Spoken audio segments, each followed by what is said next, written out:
everyone, welcome to Jolly Molly TV. Today we're going to work on another fun block in Kimberbell's Candy Corn Quilt Shop quilt. And today we are going to start on this fun series right here. We're going to do the show and share if you dare sign. Isn't that cute? And it's going to be our first dive into some of the glitter sheets in the embellishment kit. We have a little bit of purple here. That's going to be glitter. That's going to be fun. So go ahead and get your plastic bag or pouch system that you have labeled the show and share sign. So make sure you get your embellishment kit and get the little purple glitter out of it that we're going to be using in this block, and take everything over to your machine and I'll meet you over there. Okay, we are at the machine and ready to go. So we're going to do the show and share sign block. And the first steps to doing this block is we are going to add the quilting designs on the machine. For reference, I have a Brother Dream machine, the original one. So you can follow along if you have something similar to this. So I'm going to click on Embroidery. And I have all the files on a flash drive. So I'm going to click the flash. And I have it in a candy corn folder.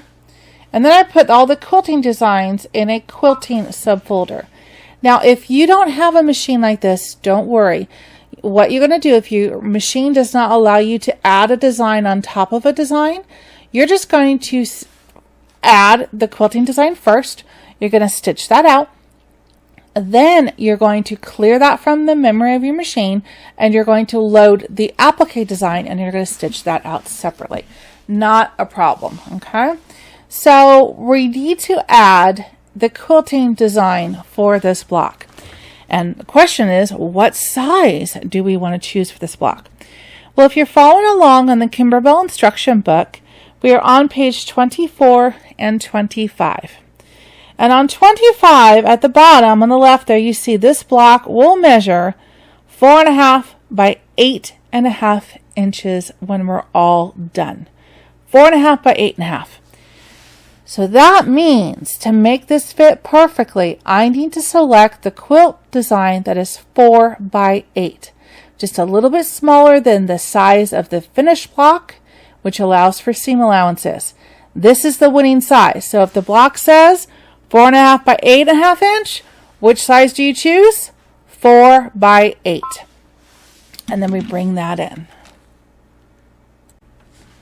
So now everything looks good. Those are going to be cute candy corn flowers. We're going to click set. It brought it in. We're looking good. Now I'm going to add. Go back to the flash drive. Go back to my candy corn. And now I'm going to go to the ones I put in the folder called main quilt to keep the files separate. It's just a bit easier to find them all when the files are separate. Then we're going to look for this right here. This is the sign we're looking for.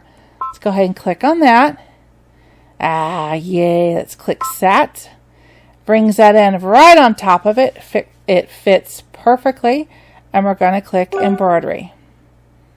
Okay. So that looks good. So now let's go to the hoop view, as I call it. And we have a piece of poly no-show mesh stabilizer and an 8 by 12 hoop. Now this design says it is going to be 4.5 by 8.5 inches when it's done. Okay, so on my machine it would not fit in my 8 by 8 hoop or my 5 by 7 hoop. So I had to go to an 8 by 12 hoop to get this in. Now, try it on yours. The actual stitched size is 3.43 by 6.59. But when I put it in my Dream machine, it came up saying 4.5 by 8.5, and it would not let me take a smaller hoop than my 8 by 12. I tried the 8 by 8 inch, did not work. So I had to go to my 8 by 12. So your machine may think it's smarter than the rest of us and may do that to you. Just be prepared that you might have to go up to your 8 by 12 hoop like I did to do this. Not a problem. Okay, so let's go ahead and we're going to start the process of this block. And the first thing it wants us to stitch out is the placement line for the batting, because we're going to be doing the quilting first. Now, because the fabric that we're going to be using for this is kind of a off-white with a kind of a hatch, I'm going to go ahead and I'm going to do the first steps in white up until the tack down. And then we get the quilting. I have something a little bit different that I'm going to try quilting on this one. So I went ahead and put white thread in the top of the machine, threaded my needle, everything looks good, and let's put the foot down and stitch out the placement line for the batting.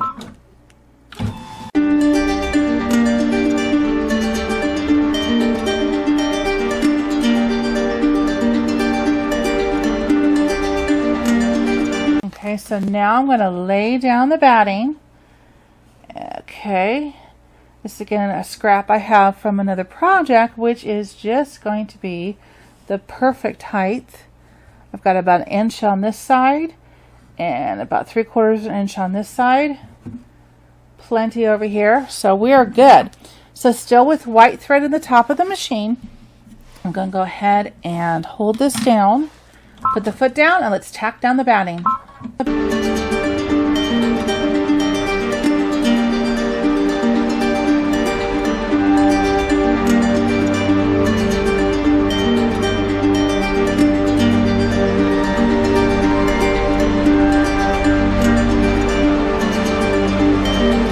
Okay, that looks good. Now we're going to take the hoop off the machine, and I want to take this over to the table. I want to trim away all the excess batting.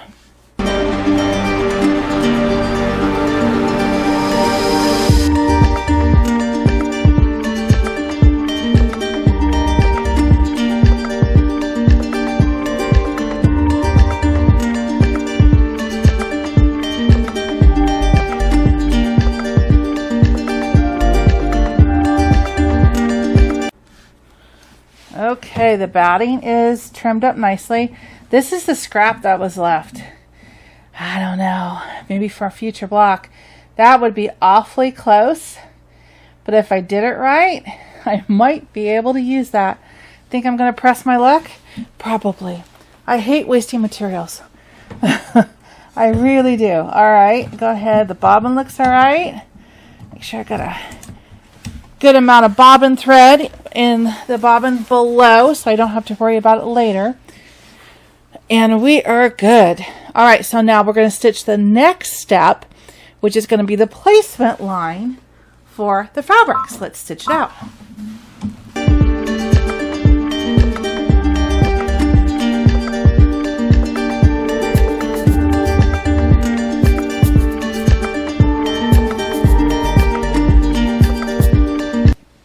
Okay, so now we're going to place the fabric down and cover up the batting. Now the instructions mention that you can mark the center of this fabric and then center it in your hoop between these two marks and those two marks. That's great. You can do that if you want. You don't have to do it. What you can do is you can line it up like I do down here and make sure, let me actually take this off the hoop and show you. Here we go, the bottom. All right, as long as you can line this fabric up and you know that you need to cover both sides of this, and then I'm leaving approximately 1/2 inch, then look at the top and say, oh, I got plenty, so I can move this down. So I have about 1 inch on the top and about 1 inch on the side, or the bottom. I have 1 inch on the bottom and I have 1 inch up on top. And then I am well centered between here and what's left over. So I can eyeball this pretty closely. And the reason why this is not absolutely critical that you are centered is we're going to be trimming this block up. It's going to go down to 4.5 by 8.5 inches. And this piece of fabric is a 6.5 by 10.5. So you have plenty of fabric on each side. So you can realistically eyeball it, and I have a good inch on each side. Okay, so I know I'm going to have plenty of fabric. I don't have to, mark it deadline center. I've got the same distance on the top of the bottom and the same distance on the two sides from that stitch line. I'm good. So I don't have to mark the fabric. Okay. There are instances where it does need to be critically placed in the middle, but this doesn't have to be, because we have that cushion that we're going to literally trim away anyway when we trim this block up. So it doesn't have to be critically spot on dead center. Okay, does that help? All right, so now let's stitch out the next stitch, which is going to be a tack down of this fabric. So I'm still leaving the white thread in the top of the machine.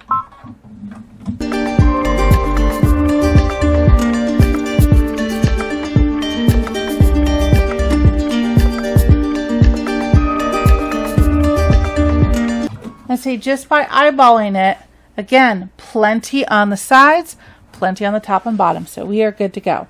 Now, I came up with something a little bit different for the quilting of this block and the next 3 witches blocks that we're going to be doing, because they're all in a row all together. And I thought, instead of doing a quilting that blends in to the background, like this one I would do like an ivory, what if I did a little bit of color? Not a lot. I don't want to have it pop so much, I think, with this one, which is a cool orange. I was thinking more of a subtle pop, because my whole overall idea of my quilt is that I'm blending in the thread with the background for the most part, so that the quilt blocks will stand out on their own, with the quilting be a subtle little, hey, this is really cool, look behind me type thing. But I thought, you know, these blocks have a lot more almost like dead space of the top and the sides. They're not as covered as much as the other blocks are with the applique. So I thought, wouldn't it be cool just to do a very subtle quilting that you'll see, but it won't detract or be too loud compared to the applique. So I decided to go with this really nice peach. It's a peachy orange that would give a subtle quilting background, but still let the applique be the star of the show. So let's try this and see what it looks like. Okay, so let's stitch out this quilting. In real life, it's about a 5-minute stitch out. So let's sit back, relax, and fast forward through this and see how the quilting comes out. I'm excited.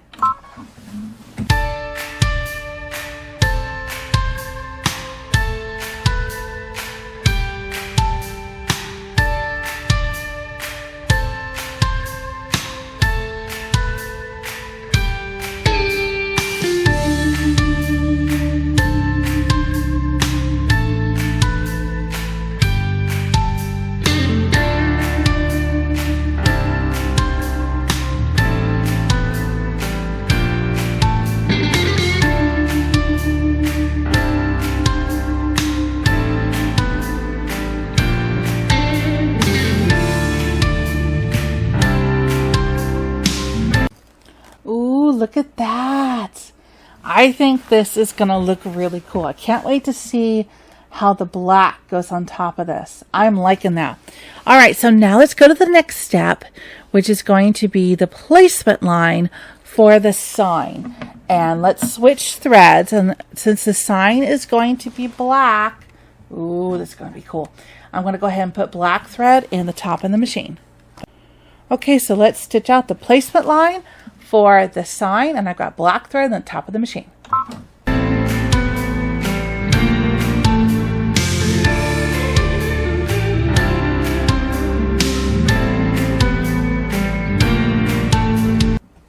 Okay, so now I'm going to go ahead and place the black thread and make sure there's really no right or wrong side to this.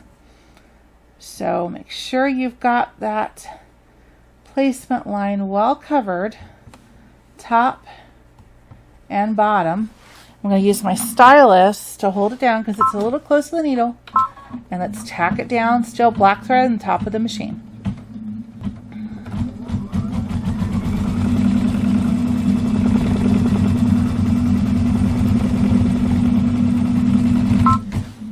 Have a little bit of a thread there. Trim that off and keep going.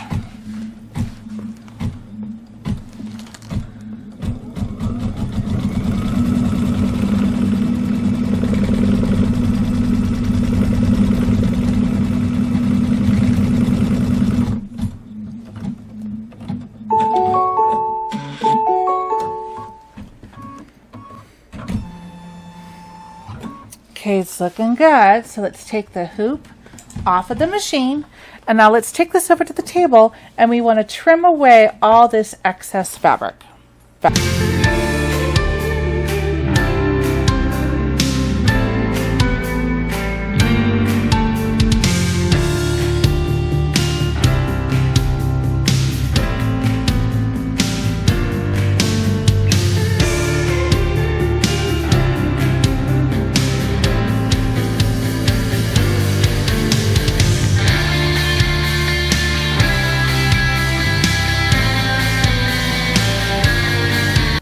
All right, that trimmed up nicely.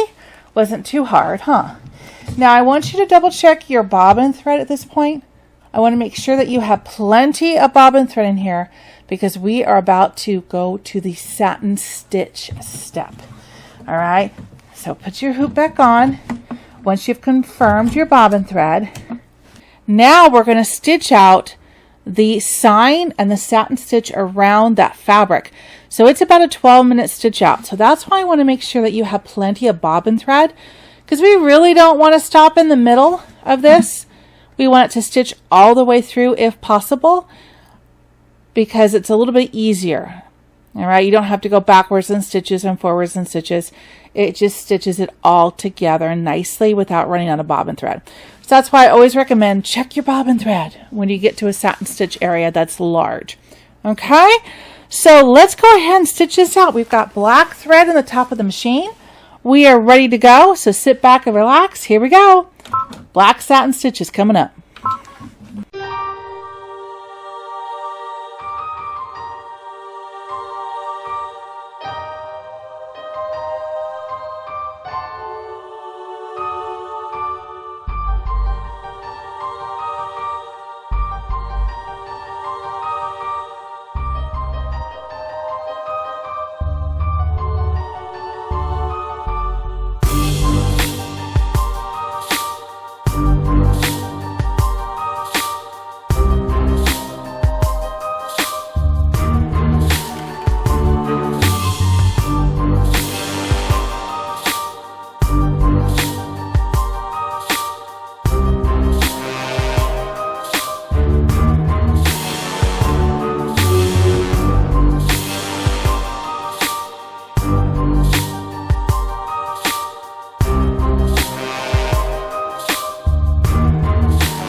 Isn't that cool? I am so glad I tried that light peach quilting because it's kind of like it gives it like a haunted sunset feel. That is so cool. I know it's hard to see in person. It'll show up a little bit better over on the table, but I love that. That is awesome. All right, so now let me put this back on the machine. Are you ready for the next step? Now we get to play with glitter. Ooh, how fun. All right, so we're going to do a placement line to show where we're going to place this glitter. And I'm going to go ahead, since our glitter is this gorgeous to die for purple lavender, kind of a two-tone color. I'm going to use this purple thread, put it in the top of the machine, and I'm going to do the placement stitch, and then I'm going to tack it down with this thread as well. So let's go ahead and put a purple thread in the top of the machine. Okay, so let's go ahead. Oh, I got a loop. You guys, if you watched my previous videos, you know what to do with a loop, right? If you have a loop like this after you've threaded your needle, stop, take your stylus, and get that loop out. Anytime there's a loop, it has potential to go around this foot. It'll break your needle poof, in a flat second. So get those loops out before you start, and it'll save you some headaches. Okay, so let's go ahead and put the foot down and stitch out the placement line for the glitter.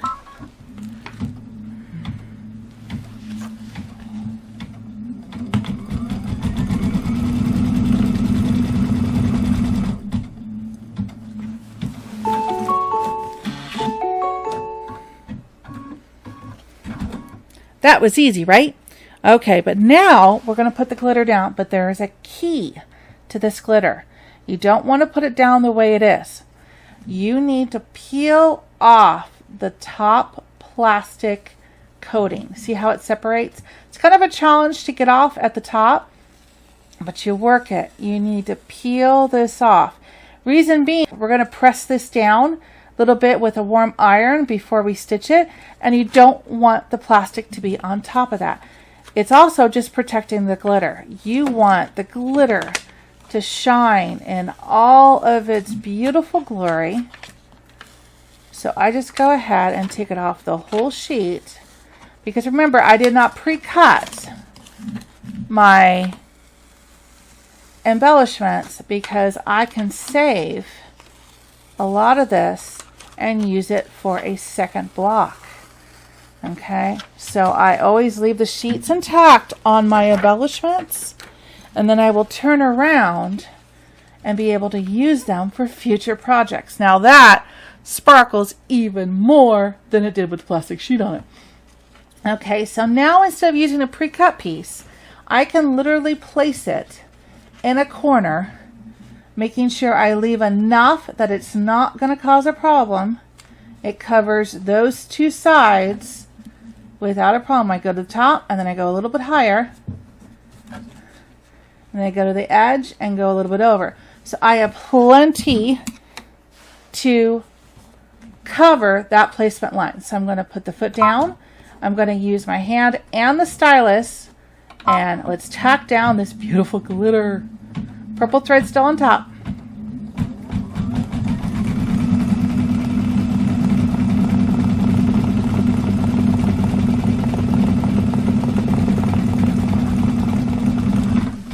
Yoo-hoo!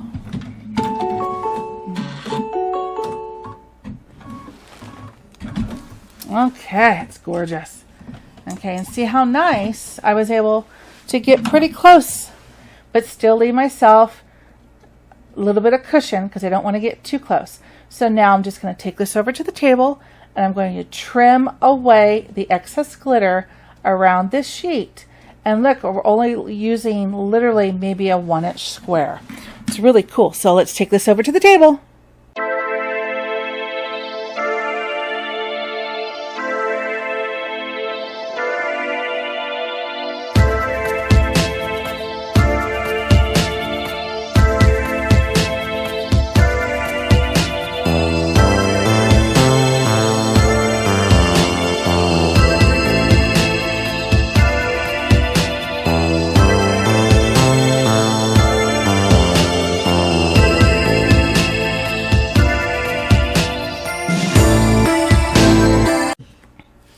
Isn't that cool? And look, that's all we used. We only used that. So we have a big piece left for another adventure. Okay, so in the next step, we need to put kind of like a swirl stitch on top of this. And I think they call it a lollipop light swirl. So I'm thinking about doing a pale lavender on top of that to kind of give it an accent, kind of like the look of a jelly roll. All right, so I'm going to put this light lavender thread in the top of the machine. Okay, so I have the lavender thread in the top of the machine. Let's go ahead and stitch out the swirl.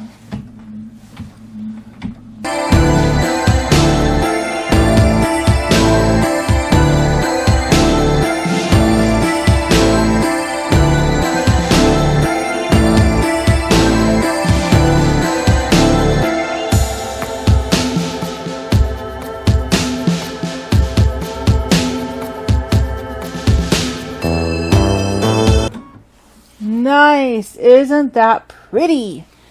All right, I'm loving this even more. All right, so now let's go ahead and change to a white thread in the top of the machine, because I think we want to do the title of the sign, the show and share if you dare, in white like they recommend. I think that'll be something that'll pop up and show. I thought about orange there for a minute, and I'm like, no, I think the white is a little bit more of a pop. So let's put white thread in the top of the machine. Okay, so I've got white thread on top. Let's stitch out the sign, and in real life this is about a 6-minute stitch out. So we'll fast forward through this and enjoy. Foot down and stitch.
Very nice. Oh, I love it. All right, let's take this over to the table and let's finish up this block. All right, isn't this cute? I know, I say cute a lot. I say that again. But every block just gets cuter and cuter. All right, so I'm going to just trim up some of these jump stitches that still remain between some of the letters. And we'll get that taken care of. And we're going to talk about here what we're going to do with the trimming. We're not going to trim these blocks right away. Normally I show you at the end of each block how to trim it up. This block is a different size of the trim up. Okay, it is not going to match your orange pop rulers. We have to use a combination of 2 of them to trim it. But what I want you to do is I want you just to set this aside for now. right, I want you to take this out of the hoop. I can undo it. Take it out of the hoop, and I just want you to set this aside the way it is. Okay, what we're going to do is we're going to do the next 3 blocks in the video series. Once we get those done and we have the series of 4, which is the sign and the 3 witches, then I'm going to sit down and I'm going to show you how to trim up all 4 of these blocks with both the orange pop rulers and regular rulers. So just set this aside and we'll do that at that point. Isn't that cute? And I did forget to mention at the point where we're supposed to press with a little hot iron. I mentioned it earlier, but at the exact step, I forgot to mention it. But that's because most of the time I do all my pressing with the pressing sheet of this glitter all at the end. Okay, this one does have thread on it already, so in order to keep that 3D, when it comes time, we'll press it upside down so that the thread goes into the pressing mat, so we don't get rid of that 3-dimensional kind of look there. But most of the other glitter sheets are just going to be regular glitter sheets by themselves, and I always take that pressing iron and a pressing sheet at the end, and I do all the blocks at once, and I'll show you that step when we get there. So it's not critical if it's not done at this point. But isn't that cute? I really, really am happy I chose to do that subtle quilting. It just gives a little bit of pop. Like I said, it kind of looks like a haunted sunset look. I really think that adds a little bit to it, but it doesn't take away from the sign at all.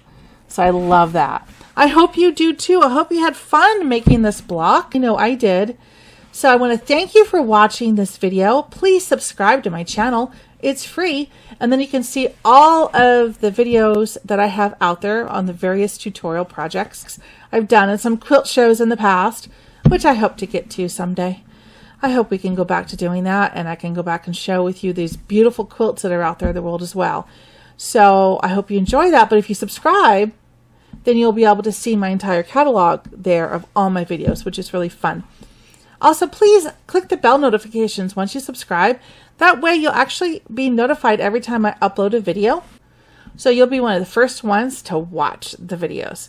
Thank you so much again. I appreciate all of you out there. You help me do what I do, and I am truly grateful for that. So I hope to see you here again on Jolly Molly TV. Until next time, take care. Bye-bye.